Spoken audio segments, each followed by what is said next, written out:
Thanks for staying with us here on TVC. Breakfast is not time for us to look at what the papers are reporting this morning. First off, we start off with the Nation newspaper. 130 Niger pupils, teachers rescued. Next is the Nigerian News Direct. Remaining 130 Niger pupils freed from captivity. And then Abuja Inquirer still speaks on the same thing. 1 month after, 130 Niger pupils, teachers regain freedom. No word on Kogi church goers. Security fears deepen at Yuletide. Defense headquarters deploys special forces, air support against attacks. Next is Leadership newspaper. Presidency, 130 abducted Niger students, teachers released, not left in captivity. 165 missing, not 130, says Catholic Bishop Kotangora Diocese. Next is the Platform Times. Security votes now slush funds for politicians, EFCC boss. Funds intended for national protection converted to foreign currency. Commission recovers 566 billion naira in anti-corruption drive. The Daily Times, Serap gives Tinubu 7-day ultimatum to publish certified copies of tax laws. And the Hope newspaper, Yuletide, hike in transport fares. Despite fuel price reduction, worries federal government. FCCPC warns transporters against arbitrary fare increase. Commission intensifies engagements with unions nationwide. Vows to sanction Shylock commercial vehicle operators, among others. This Nigeria, Nigerians in Utah travel dilemma. Abuja to Lagos, eastbound roads, trips now almost 100,000 naira. Travelers trapped between costly flights, risky roads, and FCCPC cracks down on unjustified fare hike. The Punch newspaper, if you see the ear of the newspaper, Nigeria suffers nearly 1 trillion naira export loss after Trump tariff. Nigeria sinks into 3.15 trillion naira trade deficit with US as exports fall. Next is the Sporting Live. Super Eagles will shine. Olise assures Nigerians. Let's get on to brass tacks by having this conversation with my colleagues, Olamide, Ria, and a data in-house analyst, Gordon Show me. Olamide, we started off by looking at the remaining 130 Niger pupils freed from captivity. Talk about the Nation newspaper, the Nigerian News Direct, Abuja Inquirer, Leadership newspaper, and indeed the rest of the papers actually make this reportage. This is a beautiful one, but then we're getting to understand that 165 missing, not 130, and that was said by Kotangora Diocese. So meaning that there are still some people in captivity. Remember, the figures we're not sure of the figures. The federal government released a certain figure. When head count was made, Can had a different figure, whereas the state government also had another figure. Absolutely, that's inconsequential. One child should not go missing under our watch. Not a single child should go missing under our watch. So these figures of 120, 130, it's very inconsequential if you ask me.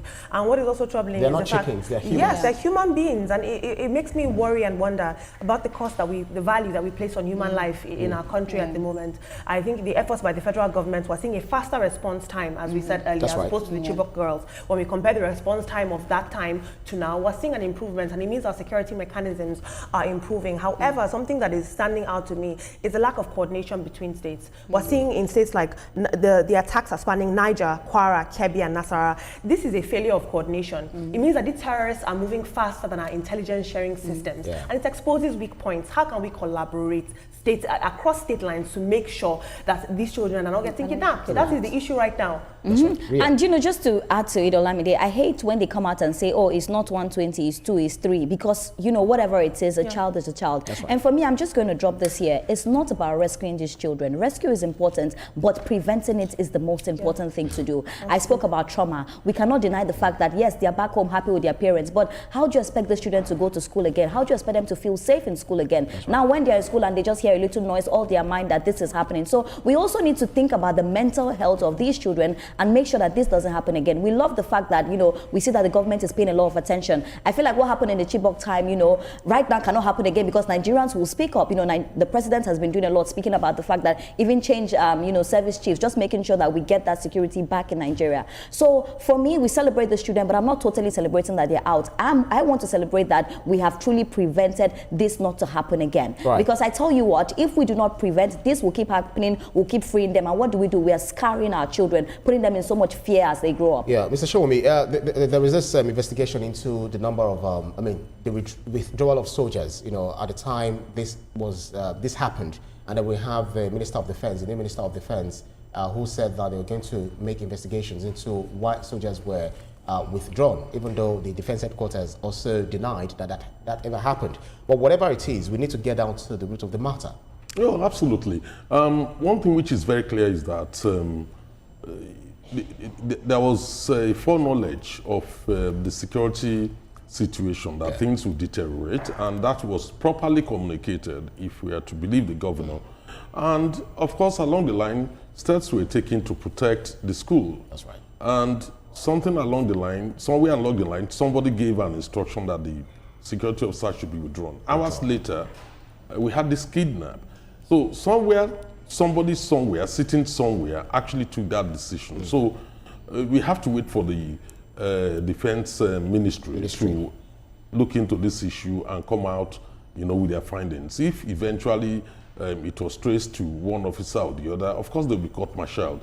And if it's a decision given, high up, then we need to know who gave that decision, who gave that instruction that they should be withdrawn. So, but in the meantime, there's little or nothing anybody can do, because when it comes to security matters, we have to be more careful around that. Yeah. All right, let's move on to the next paper. The Platform Times, Olamide, if you look at the Platform Times with the main headline, security votes now slush funds for politicians. EFCC boss, saying that funds intended for national protection converted to foreign currency.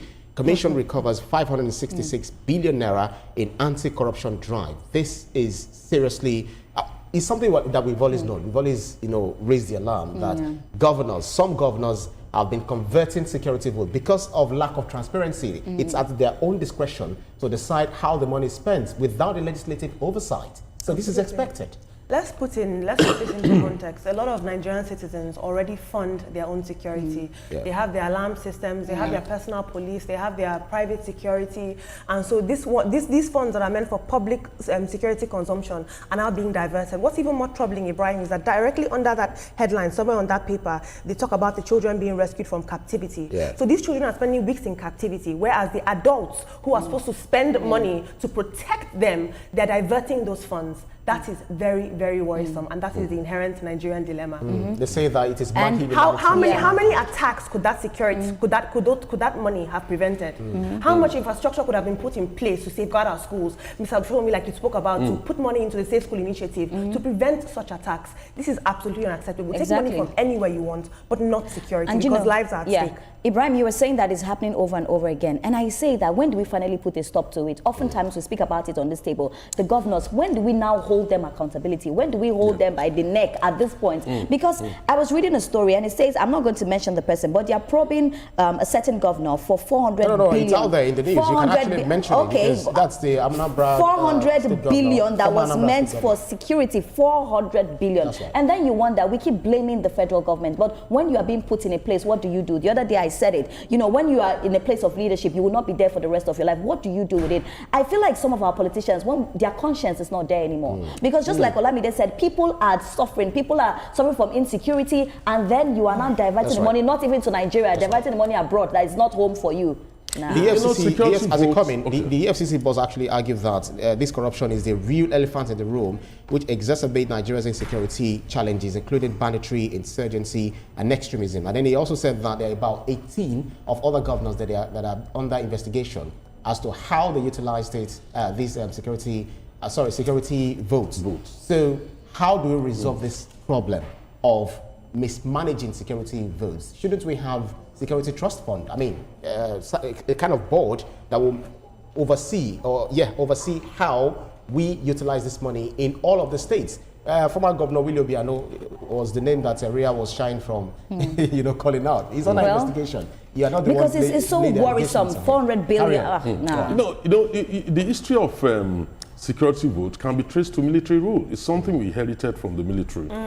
And then, because of the military will not necessarily account in the way and manner expected of civilian leadership, what you see going on is that there is no law in Nigeria that says any public funds appropriated for should not be audited. That's right. There's no law. It's just a practice which we tend to ignore it and say, well, it's security, but don't let us discuss it. The question we should ask ourselves is, what's the role of the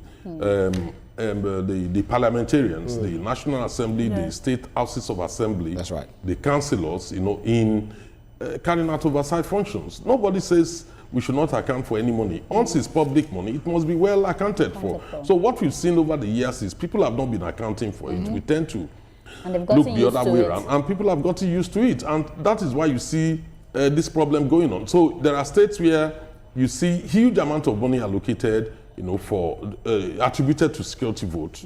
Some on a monthly basis, 2 billion naira. And are they really accounting for it? If they're spending it on security, that's fine.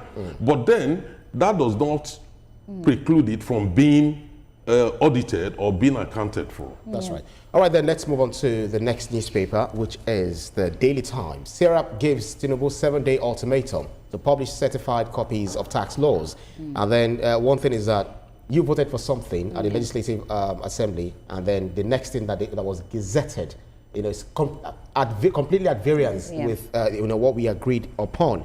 So it is actually not a social media talk. It's actually real, because of the danger it poses to credibility, trust, to even investors who will be coming into the country. Whenever any law is being put into place, it's not about the weight of the law or the intent of the legislation, if you will. It's about transparency and if Nigerians understand the law. Because if we don't understand the law, there will be arbitrary enforcement, which means that there might be a lack of compliance. Imagine one tax officer like this trying to enforce something, and there's 2 different documents, like you said, one that was gazetted, one that was put into place, and then 3 different interpretations. How is that tax law going to be properly complied to and adhered to? It's impossible. I trust that our president, he's always been a proponent of openness and transparency, and I trust that he will give them what they need even before that ultimatum. Okay, we'll see. If we want this to work, it needs to be one. We cannot have 2 different things. Me and you cannot agree something and the next day is another thing on the paper. So I feel like if we really want this tax law to work, the 1st of January, we are almost there, 2026. The other day our guest was saying that, the tax law will not be implemented at the 1st of January because of all these issues that is coming up. But I'm just hoping that we get one. We cannot work with 2 papers at the end of the day. We cannot agree on something and it's another thing that is being said. I feel like this tax law is fantastic, but the implementation for me is the problem, because I also know that there are some people that do not want it to be implemented. Very quickly, one of the problems there is that one says that arrest powers added, meaning that what lawmakers passed was that tax authority can investigate, and what was gazetted means that tax authority can arrest people through law enforcement. Another one is the garnishee without court. What lawmakers actually, approved was tax authority to appoint agency, freeze or take money without high court order. That removes the judicial protection. Also, the lower reporting thresholds, individuals 50 million naira, companies 250 million naira. They now went to gazette, individuals 25 million naira, companies 100 million naira. It's not nice. If it's actually true, it's really not nice. Yeah, but what you need to realize is that the lawmaker that made that allegation, Abdul Samad Dasuki, if I'm correct, did not specify all these issues. These were insinuations. I read about it and I said, okay, well, what's the source? They said the source was not undisclosed source. So for me, I always suspect things like that. Bearing in mind that there are people, there are elements within the country who are against these tax reforms and they don't want it to take effect from 1st of January. Whatever it is, Serap is calling for, asking the president to intervene, set up a panel of inquiry. Let us wait for those who actually pass the law. The House of Representatives, let them come out with their position. They've set up a committee to look into it. So we should just wait and see what for me, I worry. I just hope that we get it implemented, when we said. Anyway, when something is good going is on anyway, don't forget, even there are leaders in this country that have called for it to be suspended for 6 months. Yes, right. Why would it take 6 months to unravel whether what was passed was what was signed into law? So for me, I think the implementation should continue by 1st of January. Yeah. Then we can address all the issues. All right, then. Some people will find it very difficult to travel home, this December. I don't know of Olamide who might want to go to Elisha, and Ria who might also want to, go to Tanzania. Brian, I'm going to my village. Because the Hope newspaper is my own giving place something is very far. that is not hopeful. This Nigeria as well are talking about Yuletide hike in transport fares despite fuel price reduction worries federal government. And then this Nigeria is saying Nigerians in Yuletide travel dilemma. Abuja to Lagos eastbound road trips now almost 100,000 naira. And you imagine that if you want to go by air to maybe from Lagos to Delta, I think it's about 499,000 naira, short of 500,000 almost 500,000 naira. The cost of transport fares at the moment, it's a silent tax on our celebration, isn't it? If you think about it. You have these hopes, you want to go home to the village, you want to go to the city, wherever it is you're going. There's a silent task and just a looming this thing of you will spend money. I'm happy the FCCPC is stepping in, but we need to see those reforms actually come to. It's a silent tax on our celebration, and it's a shame because all year Nigerians have been working hard. When you now think about the tax laws being put into place, there's so much weight on us. But let's find hope in it. I'm not. My place is even far. It's out of Nigeria. It's out of Nigeria, so you can imagine how much I'll be paying. But I saw a lady on social media. She posted about this, and it almost brought me to tears. She was just speaking about the fact that people cannot even go to their mothers for Christmas. Now we see that fuel prices are going down. Why are the prices down and the citizens are not able to feel it? Because at the end of the day, if these prices are down, it's for the citizens to be able to enjoy it. The other day, a guy that drives a bus was also telling me about the difficulties. That people are complaining to pay the fares. How will I be able to work from January to December and I don't have money to go to Ghana? That is a problem.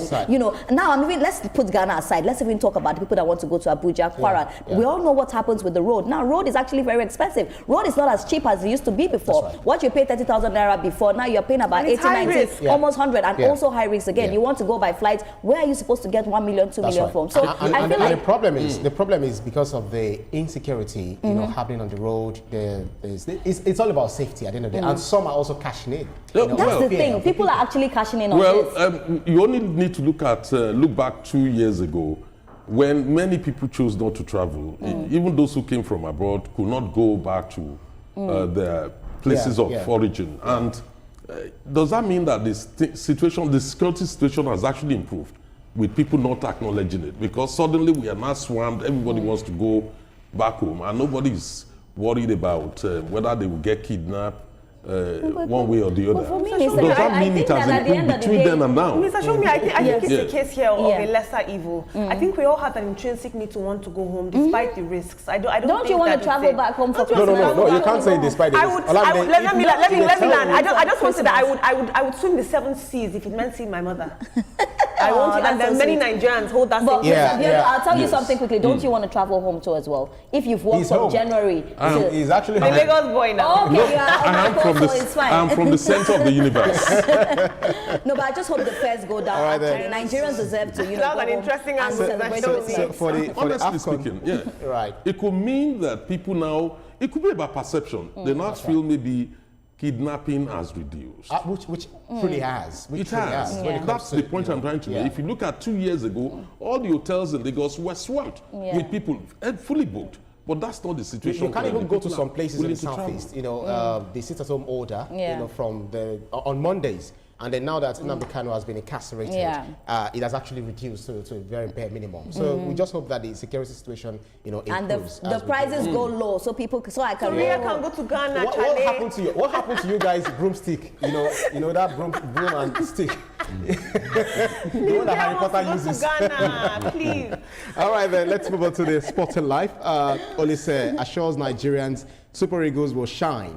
Amen. That's a very good prognosis, for Super Eagles, and we hope that we are able to. I love the fact that he said they will shine, not they should shine. They will shine. They have to. It's a must, actually. Because our Super Falcons are actually doing really well, and I feel like the Super Eagles should just, should take from the women out the energy that the women put on the field. Because oftentimes give them their money. Yes, we'll give them their money, but also they should give us a good match. They should play well. They should score goals. Tell them. They should make my prediction work. Let it be easy for me. We have so many talented players. That's Demola, Lukman, and so many of them. That's right. The problem with this issue is that football is a team sport. Yeah. It's a team sport. It's not an individual sport. So we need to get the boys together in time and make sure that they're able to deliver the goods. Absolutely. Exactly. That's about it for the newspapers up for review today, Monday, on TVC Breakfast. Coming up on the show, after the break, we'll analyze plans by the Nigerian Railway Corporation to ensure safe and affordable rail travel for Nigerians